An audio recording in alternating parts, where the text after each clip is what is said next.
दोस्तों, खालिस्तान मामले को लेकर आज बड़ा ही इंटरेस्टिंग दिन रहा है। दोस्तों, आपको याद होगा कुछ दिन पहले की बात है जब कनाडा ने भारत के ऊपर उंगली उठाई थी कि निज्जर कांड में भारत के इंटेलिजेंस के कुछ अफसर थे और उन्होंने उसको अंजाम दिलवाया था। अब दोस्तों, जाहिर सी बात है, ये जो एविडेंस आया था, सो कॉल्ड क्रेडिबल एलिगेशन, ये तो फाइव आइज के साथ साझा किया गया था। और अब जब न्यूजीलैंड के डिप्यूटी प्राइम मिनिस्टर भारत के दौरे पर हैं तो इंडियन एक्सप्रेस ने उनसे यही सवाल पूछा, क्या है उसमें, उन एविडेंसेस में ऐसा क्या है, क्या आपने भारत से इस पर तलब की?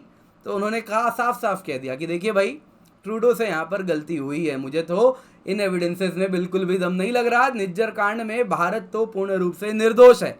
इसके साथ अगर आप देखें तो फाइव आइज में फूट पड़ चुकी है। ये पहली बार हो रहा है जब फाइव आइज के एक सदस्य साफ साफ कह रहे हैं कि ट्रूडो ने जो किया है वो गलत किया है। दोस्तों, यहाँ पे और एक बात आपको बता देता हूँ, पन्नू जो कि पिछले काफ़ी दिनों से भारत के, अगर आप एम्बेसी के आसपास देखें और भारत के जितने भी ऑफिशियल्स हैं उनके आसपास प्रोटेस्ट वगैरह कर रहे हैं, अब वो कह रहे हैं कि अब मैं सारा प्रोटेस्ट न्यूजीलैंड में ले जाऊंगा। और वहाँ के जो डिप्यूटी प्राइम मिनिस्टर, उन्होंने जब भारत का साथ दे दिया तो अब उनको भी मज़ा चखाएंगे। दोस्तों, बात सिर्फ इतनी ही नहीं है। खैर, इस कार्टून ने क्या कहा है उस पर तो चर्चा करेंगे, लेकिन और एक बात, ये जो CIA का जो एसेट है पन्नू, इसने एक बड़ी बात की है। उसने कहा है कि अगले 11 सालों में खालिस्तान बन जाएगा। अब ये खालिस्तान कहाँ बनेगा? वहीं जहां खाली स्थान होगा। क्या है ये पूरा मामला? आइए आज के इस वीडियो में इसी पर चर्चा करते हैं। आप देख सकते हैं, New Zealand deputy prime minister on Nijjar killing, साफ साफ कह दिया, where is the evidence? India link का तो कोई एविडेंस ही नहीं है। और वहीं गुरपटवंत सिंह पन्नू को आ गया गुस्सा और ये कार्टून आके बोल रहा है कि अब हम न्यूजीलैंड के डिप्यूटी प्राइम मिनिस्टर को थ्रेटन करेंगे। भैया, वो मामला पहले की बात अलग थी, पहले लेबर गवर्नमेंट थी, अब सत्ता बदल चुका है। अब वहाँ सेंटर राइट गवर्नमेंट आ गई है, वहाँ पे कुछ करोगे तो जूते खाओगे। खैर, जो बात है आइए इसी को डिटेल में देखते हैं, पर इससे पहले आगे बढ़े आपके साथ मैं एक वीडियो शेयर करता हूँ जो कि कनाडा ने, कहीं ना कहीं ये मामला ठंडा हो रहा था निज्जर हत्या वाला, तो उसको वापस से पुनर्जागृत करने के लिए एक फुटेज निकाला है जिसमें वो दिखा रहे हैं कि कैसे निज्जर की हत्या हुई है। तो कुछ CCTV फुटेज है, आइए सबसे पहले आपको वो दिखा देता हूं। So have slowed it down. This is Nidger's truck on the right of the screen, and this is the white sedan on the left.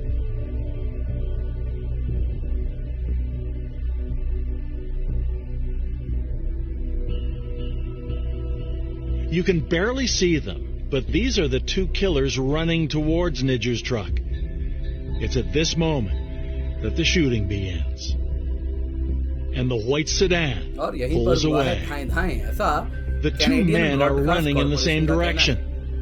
At this point, Hardeep Singh Nidger is either dead or dying.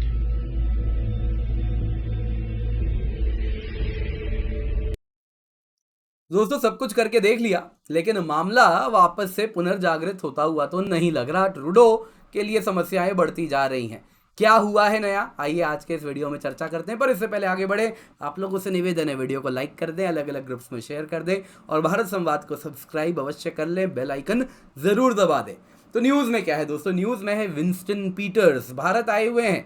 दोस्तों, ये New Zealand के deputy prime minister हैं।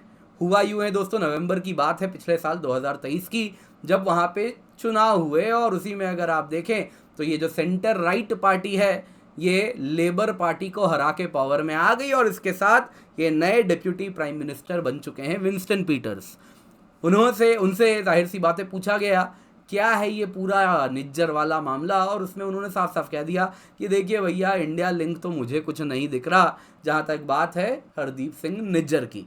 दोस्तों, यहाँ पे आपको बता देता हूँ, फाइव आइज इंटेलिजेंस में 5 देश हैं जो कि आपस में इंटेलिजेंस जो रिपोर्ट्स आते हैं एक दूसरे के साथ शेयर करते हैं, जिसमें US है, जिसमें कनाडा है, जिसमें UK है, ऑस्ट्रेलिया है और न्यूजीलैंड है।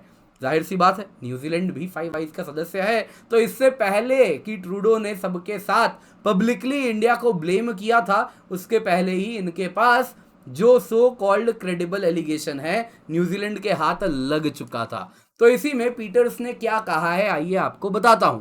तो दोस्तों, इंडियन एक्सप्रेस के साथ ये इंटरव्यू था जिसमें उनसे पूछा, क्या कनाडा ने आपके साथ इंफॉर्मेशन शेयर किया है निज्जर मामले पर? तो न्यूजीलैंड ने कहा कि देखिए, और न्यूजीलैंड ने भारत को इस पर क्या टिप्पणी की इस पूरे मामले पर।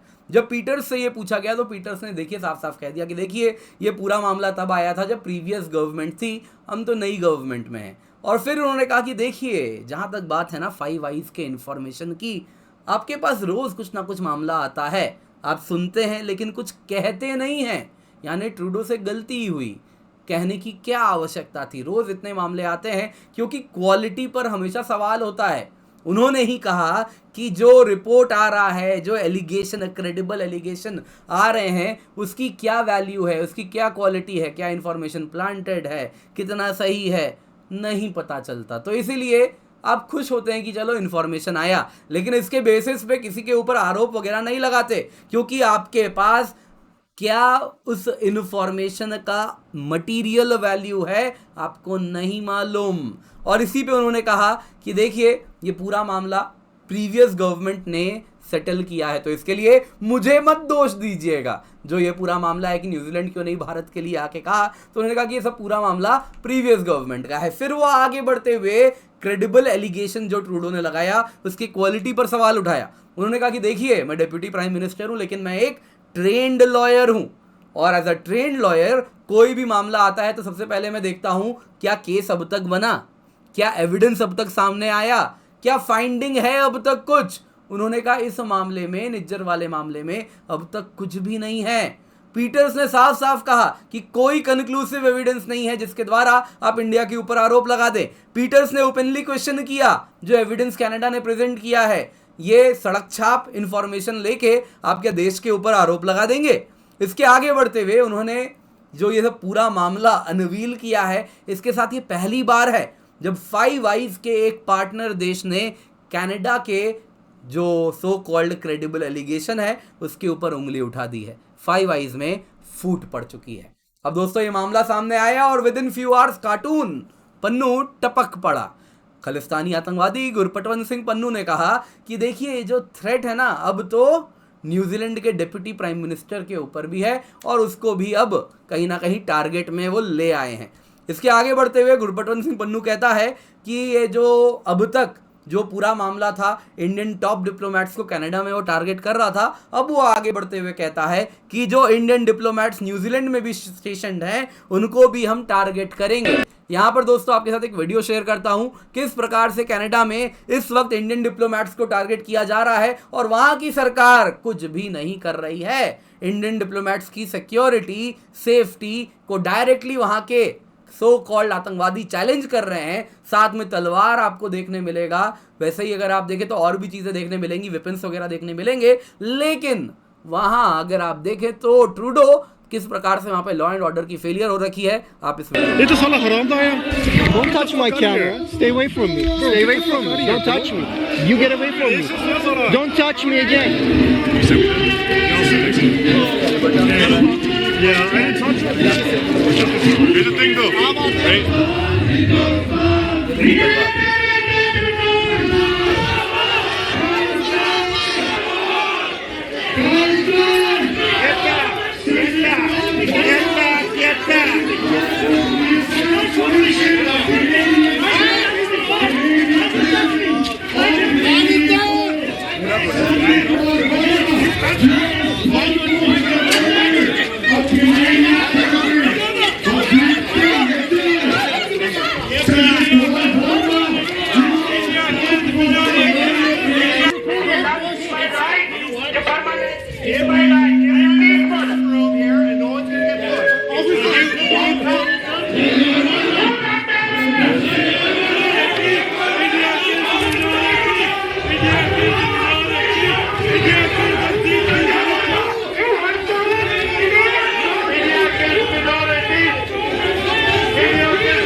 This is the mission, and it's coming very close, very soon. India will shatter into minimum of 15 pieces, minimum.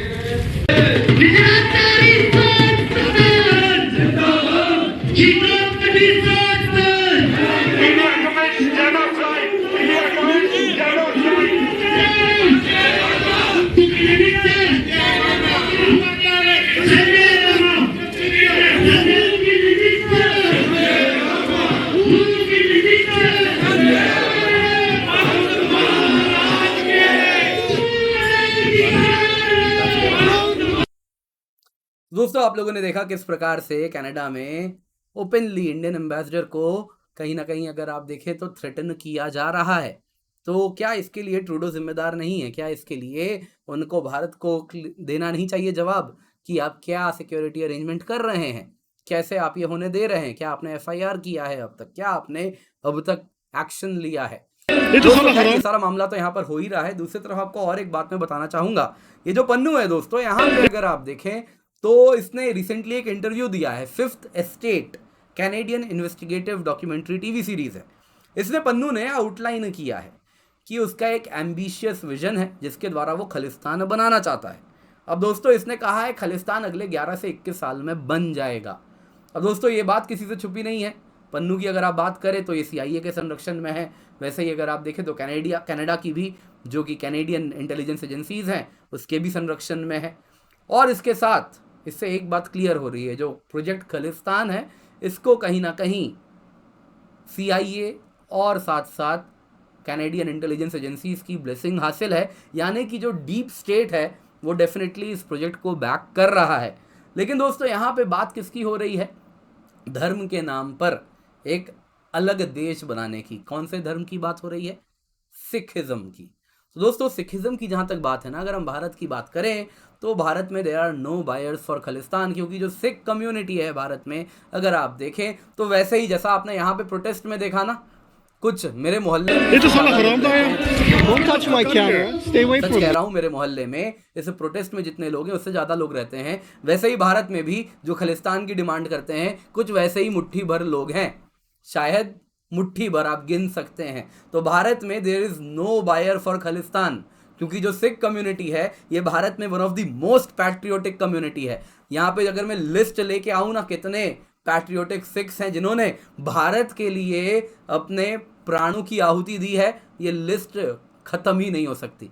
यहाँ पे दोस्तों आपको याद होगा lieutenant general Jagjit Singh Arora ji 1971 war के हीरो थे। Air chief marshal Dilbagh Singh ji, वैसे ही Arjan Singh ji marshal of Indian air force, वैसे ही आप देखें तो ऑनररी कैप्टन करम सिंह जी परमवीर चक्र विजेता, सूबेदार मेजर ऑनररी कैप्टन परमवीर चक्र सियाचिन में मिला है बाना सिंह, सूबेदार मेजर बाना सिंह जी। वैसे ही आप देखिए फ्लाइंग ऑफिसर निर्मलजीत सिंह सेखो जी, एकमात्र इंडियन एयरफोर्स में जो परमवीर चक्र गया है वो एक सिख ऑफिसर को गया है। वैसे ही आप देख सकते हैं वीर चक्र लेफ्टिनेंट जनरल हरबख्श सिंह जी, पद्म विभूषण, पद्म भूषण, वीर चक्र।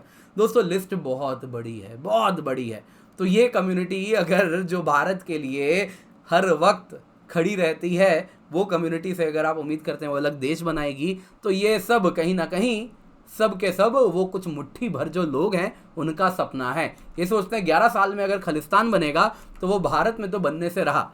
दोस्तों इस तरीके से आप CIA से पैसे वगैरह ले लेते हैं, आपको बाकी इंटेलिजेंस एजेंसी सपोर्ट कर देती है। सो कॉल्ड खालिस्तान कॉज के पन्नू वाले लोग जो हैं ये कहीं ना कहीं अपना घर चला रहे हैं, इनके बच्चे पल रहे हैं, अच्छी बात है। आप CIA को बेवकूफ़ बनाइए, लेकिन सच्चाई ये जो फूल्स पैराडाइस है इसमें अगर आप रहना शुरू कर देंगे तो कहीं ना कहीं आप सच्चाई से बहुत दूर हो जाएंगे। अगर 11 साल में कहीं पर खालिस्तान बन सकता है तो मुझे तो एक ही जगह लग रहा है जहाँ पे सच में खाली स्थान भी है, और वो आपके सामने है।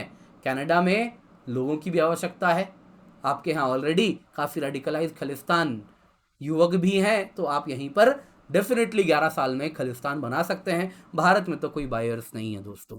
तो दोस्तों उम्मीद करता हूँ आज की ये जो वीडियो है आप लोगों को पसंद आई होगी, लाइक ज़रूर कीजिएगा। इसके सिवा आप चाहें तो हमें UPI के द्वारा सपोर्ट भी कर सकते हैं। ये हमारा QR कोड है जिसके द्वारा आप गूगल पे, फ़ोन पे के माध्यम से स्कैन करके आप सपोर्ट कर सकते हैं। इसके सिवा अगर आप विदेश में हैं तो पेपैल के माध्यम से भी हमें सपोर्ट कर सकते हैं। लेकिन इस वक्त सबसे बड़ा सपोर्ट है आप लोगों के सब्सक्राइब बटन को दबाना, आप लोगों के बेल आइकन को दबाना। तो मेक श्योर आप वो कर रहे हैं। और साथ साथ आपको एक वीडियो दिख रहा होगा, इसको भी अवश्य देखिएगा, काफ़ी कुछ जानने, सीखने, समझने आपको मिलेगा।